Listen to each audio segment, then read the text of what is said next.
Hi guys, என்னன்னு பார்த்தீங்கன்னா நாளைக்கு அதாவது இன்றைக்கி ஆடி பூரம். அதனால் நாங்கள் நேற்றே வந்து கோயிலில் எங்கள் ஊர் திருநெல்வேலியில் சிதம்பரநகரில் உள்ள துர்க்கையம்மன் கோவிலில் வளைகாப்பு திங்கக்கிழமை. அதனால் வளையல், குங்குமம், மஞ்சள்லாம் போடுறதுக்கு கூப்பிட்ருந்தாங்க. சரின்னு சொல்லிட்டு நானுமே போயிருந்தேன்.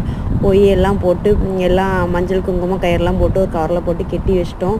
அடுத்த நாள் இன்றைக்கி திங்கக்கிழமை எல்லாம் தாம்பளத்தில் தட்டில் எடுத்து வச்சு 15 தாம்பலம் வச்சுருக்கோம். நம்ம பெண்களுக்கு எப்படி பண்ணுதோமோ அதே மாதிரி அம்பாளுக்கும் வந்து இந்த மாதிரி வளைகாப்பு பண்ணுறாங்க. அது எல்லார் கையிலையுமே கொடுத்து அந்த கோயிலை வந்து ஒரு 3 தடவை சுற்றி வர சொன்னாங்க. 3 தடவை நாங்களும் சுற்றி வந்தோம். சுற்றி வந்துட்டு கடைசியில் அதுக்கப்புறம் எல்லார்ட்டையும் தட்டு வாங்கி அம்பாள் முன்னாடி, துர்க்கையம்மன் முன்னாடி வச்சு அம்பாளுக்கு வந்து மடி நிறைச்சி வளைகாப்பு போடுவாங்க. அந்த மடி நிறைக்கும் போது பார்த்திங்கன்னா அதில் முளைப்பயிரெலாம் வந்து ஒரு வாரத்துக்கு முன்னாடியே அவங்க வச்சுருப்பாங்க. அதை வந்து நல்லா மஞ்சள் துணியில் முடிஞ்சு நல்லா வயிற்றில் வந்து அம்பாளுக்கு கெட்டுவாங்க. எந்த அம்பாள், துர்க்கையம்மன், எல்லா அம்பாளுக்குமே இதுதான் ஒரு இது.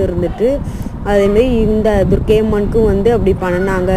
நாங்கள் ஒரு 3 சுற்றி வந்து தாம்பளம் வந்து கொடுக்கும்போதே வாங்கி கெட்டினாங்க.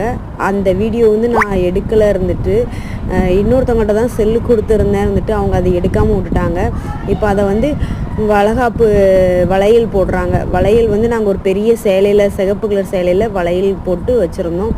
அதை வந்து இப்போ அம்பாளுக்கு சாத்துறாங்க. சாத்தி முடிச்சுட்டு அதுக்கு தீபாரதனை காட்டுதாங்க. கண்டிப்பாக எல்லாருமே நல்லா இருப்போம். இந்த ஆடிப்பூரத்தில் அம்மனோட அருளோட எல்லோரும் நல்லா இருக்கணும்னு வேண்டிக்கிட்டேன். எல்லோரும் நல்லா இருப்போங்கிற ஒரு நம்பிக்கை எனக்கு இருக்குது. அதுபோக மாசமாக இருக்கிறவங்க, ரொம்ப வருஷம் குழந்தை இல்லாதவங்களாம் இருப்பாங்க. அவங்களெல்லாம் வந்து உட்கார சொல்லி அம்பாள் முன்னாடி வளைகாப்பு மாதிரி போட்டு விடுவாங்க. அதுமாரி எங்கள் கோயிலையும் நாங்கள் ஒரு 5-6 பேர் இருந்தாங்க. அவங்களுக்கு மடி நிறைச்சி போட்டு விட்டாங்க. கண்டிப்பாக ஆனால் இது நடக்குங்க.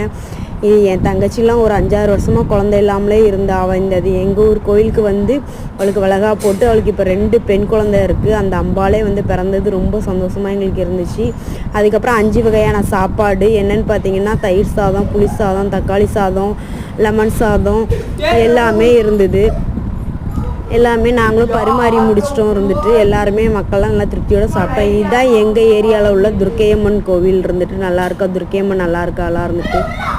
இந்த சேனல் பிடிச்சிருந்தா சப்ஸ்கிரைப் பண்ணுங்கள்.